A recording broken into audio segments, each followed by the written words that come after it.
আমরা এমন এক নির্লজ্জ জাতি যে গতকালকে এত বড় একটা দুর্ঘটনা ঘটার পরেও কেউ সহযোগিতার হাত বাড়িয়ে দিচ্ছে না। যারা আহত হয়েছেন, আমি বিভিন্ন মাধ্যমে জানতে পেরেছি যে পার্শ্ববর্তী যে দোকানগুলো আছে তাদের দোকানে এক বোতল পানি 30 টাকার পানির দাম হয়ে গেছে 600 টাকা। রাতারাতি এক বোতল পানির দাম হয়ে গেল 600 টাকা। ভাই, আপনারা ওই দেশের নাগরিক, যারা আহত হয়েছে আপনার আমার সন্তানের মতোই, ওরাও কারো না কারো সন্তান, কোনো মায়ের বুকের ধন। এই ধরনের স্বভাব পরিত্যাগ করুন। এক বোতল পানির দাম 30 টাকাতে কীভাবে 600 টাকা হয়ে যায়? যাদের শরীর বিমান দুর্ঘটনায় ক্ষত হয়েছে বা আহত হয়েছে, অনেকটা অংশ পড়ে গেছে, পুরা স্থানে ঠান্ডা পানি ঢাললে কিছুটা আরাম পাওয়া যায়, আরাম বোধ হয়।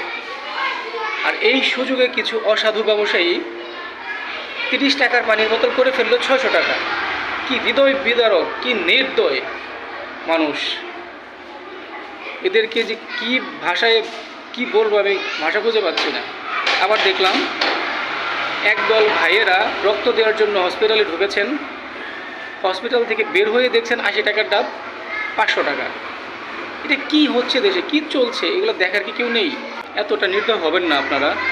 আপনারা যে যার অবস্থান থেকে যথাসাধ্যভাবে যে যেভাবে পারেন সহযোগিতা করেন ভাই।